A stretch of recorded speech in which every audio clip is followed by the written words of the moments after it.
Joined right now by Bellator star Rafael Lovato Jr. How you doing, sir? Doing amazing. How are you?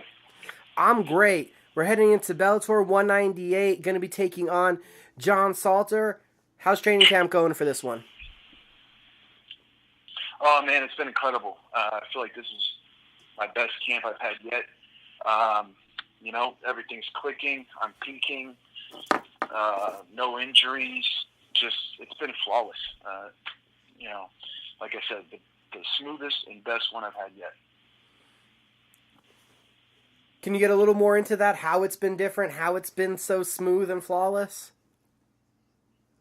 Well, I basically am doing the same routine that I always do, especially for my last few fights.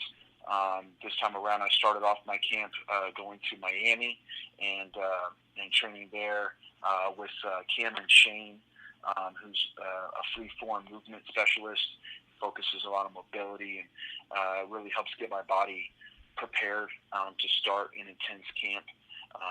Moving a lot with him and just kind of starting a little more relaxed instead of just getting right into a lot of intense sparring.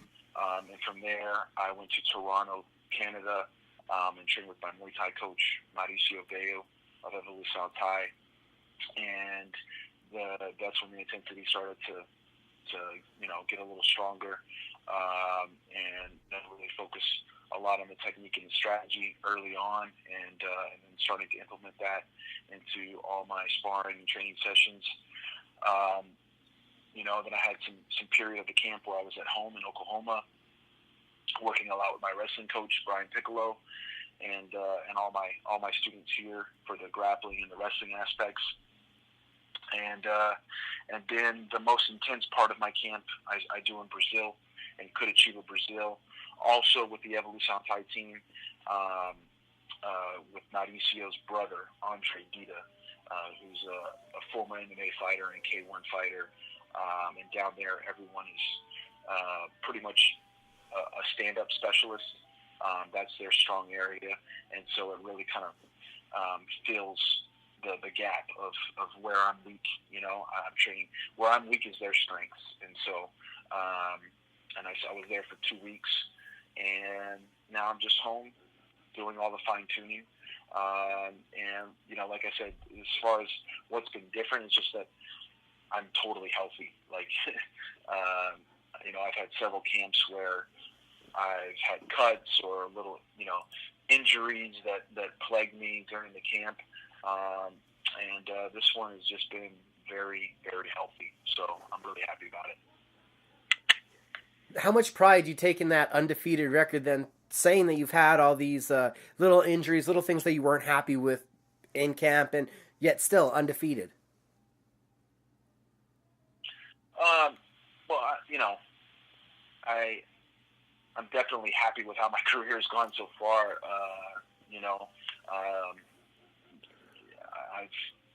I feel like I've done, just about as good as I could do, finishing nearly everybody, and I keep stepping up the level of difficulty in every fight. The fighter gets better and better, and I just accept the challenge and go for it.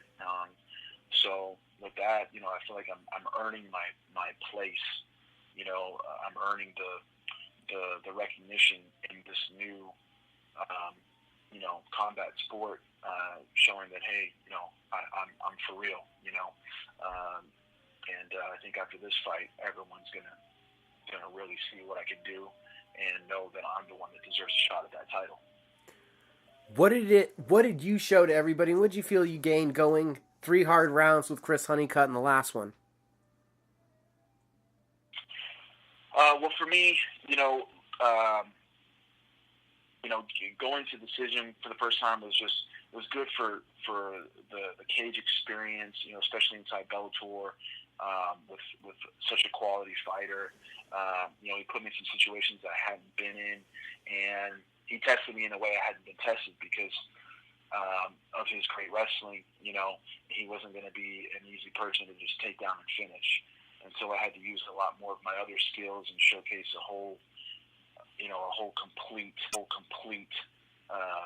style of fighting, and not just jiu-jitsu. And so I feel like it was just a great experience to catapult me into where I am now, a completely different and better fighter, and gave me a lot of good data of some situations where I need to work on getting better, and things that I can do maybe even better than what I thought I could, and I need to believe in them a little more, and just connect everything all into one one system. And so at first I was pretty disappointed I didn't get a finish in that fight, but now I'm really happy I went through that, and thankful for that experience with Chris. Having been competing professionally in MMA now for the last 3.5 years, where do you feel about your progression?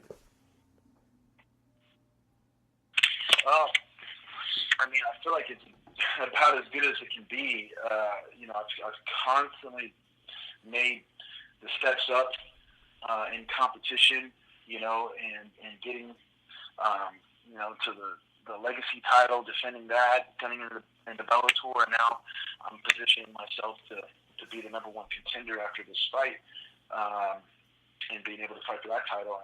I don't think it could go much smoother or better than what it has thus far. So I'm very happy with it, and I'm here to go all the way. I'm here to be a world champion in MMA, just like I was in jiu-jitsu. So this is my goal. By the end of this year, I want that belt. Was that always the goal when you decided to make this transition from jiu-jitsu to competing in MMA? Not right away. No. At first, I just wanted to do it just to, because I feel like it's the ultimate test for a martial artist, and my life's work, or my whole life has been about, being a real martial artist, not just competing for titles or for the sport. I was training martial arts early on as a child, with no thought of becoming a jiu-jitsu world champion or anything like that, or making money. There was no UFC, and when I first started learning jiu-jitsu, I didn't even know that there was world championships and things like that. So everything was about being, a real martial artist, and just being able to defend yourself and gain all the benefits that martial arts, gives to you in your life. And so that's how I've always trained. The competition stuff came later. And so MMA is just a place for me to take my whole life and say, okay, let's put it to the ultimate test. And it was not about money or anything like that. It's just about the challenge. And so that's why I started it. And once I did it and I fell in love with it, and I kept kind of taking that next step, and then, it was like, okay, well, let's go all the way and see what we can do. And now here we are. When you first started the MMA training, how was it getting back to striking? I had heard in an interview that you said you had done traditional martial arts before Brazilian Jiu-Jitsu, but then it seemed like you were so engulfed with Jiu-Jitsu for a while. What was it like getting back to striking?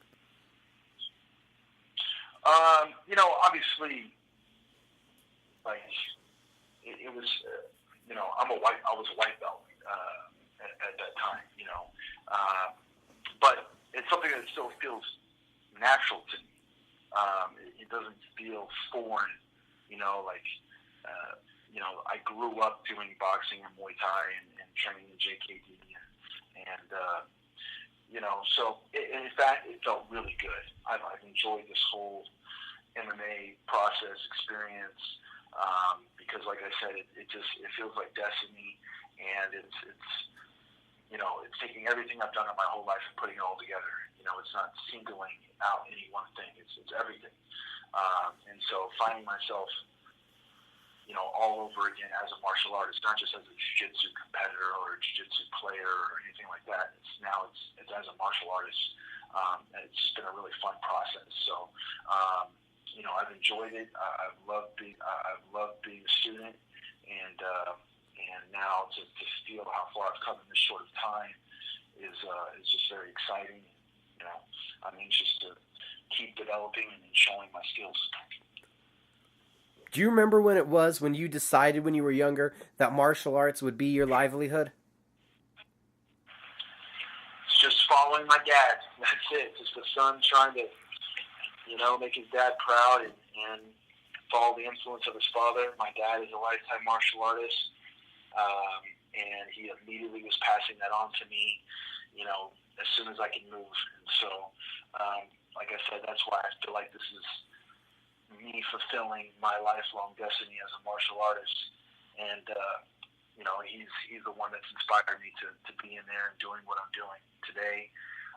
He's in my corner for every fight. And, I don't remember any one moment. It's my life. That's it. I'm living my passion. I'm living the life that I've always lived. You mentioned it earlier, looking at this like a number one contender's bout. I believe it should be. Have you been told, though, that it is? Yes. The way it was put to me was that this is 100% a number one contender fight. There's no other logical matchup for John other than fighting for the title. And there's no other logical matchup for me other than John. So I think we got to get each other out of the way and let Carvalho and Musashi fight, and then, we're next. What do you think about John looking at his game, another guy that's known for his grappling? Yeah, I'm a fan. I like John's style. He's clean, he's efficient, he doesn't take damage, and he finishes everybody, So I believe that's the way you should fight. You go in there and get the job done as clean and efficiently as possible and avoid damage. We don't want to get hurt. And he's had a pretty substantial grappling advantage on all of his opponents, at least inside Bellator thus far. And, he's taken full advantage of it, finishing everybody. So, I respect him a lot as a fighter, and he has a lot of skills. And his grappling is world class, not just as far as MMA concerns, or MMA is concerned, but also, he's competed at ADCC. He won his spot at the North American Trials, so he's out grappled guys who specialize in grappling, and so I respect his skills a lot, and I like the way he fights, and so he's motivated me a lot in this camp. I'm excited for the challenge. Just can't wait to be out there with him. Does it get you excited to think about the potential of hitting the mat with John? And this would be the best grappler out of the guys that you face, it would look like, looking at your record. Oh, yeah, 100%. When I fought for the Legacy title, I fought a guy named Marcelo Nunez, who was a really good Robert Drysdale black belt. Who's also very experienced. And so that's really the only other fight that I've had where I've gone against someone who, is a specialist in grappling as well. As far as finishing, you could say Honeycutt is a grappling specialist, but mainly just for the wrestling and the positional control, not so much for the submissions. But,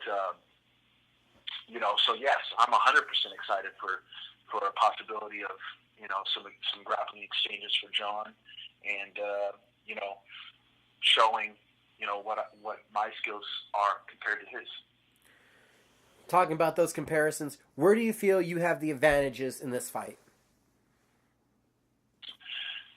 Well, I do feel, despite John's, grappling pedigree, that mine is on a level above his. I just, that's what I've done my whole life, and my resume speaks for itself. But I don't think that nothing is going to be easy. It's not like I can just say, oh, I have a huge advantage here or there by any means. He's a great wrestler. He's a great jiu-jitsu. And his stand-up, he's a southpaw. He's shown good kicks. He's shown good hands. I think the fight's going to be difficult everywhere, and the real thing is just going to be putting everything together better, and not just focusing on any one area. I'm going to have to do it all. So I'm not going to win unless I put on the best performance of my life. So that's the challenge that I look forward to, and he's going to bring it out of me. And I'm 100% confident that I will do it. Knowing this is the number one contenders bout, tell us about what that Bellator middleweight title means to you. Ooh, man.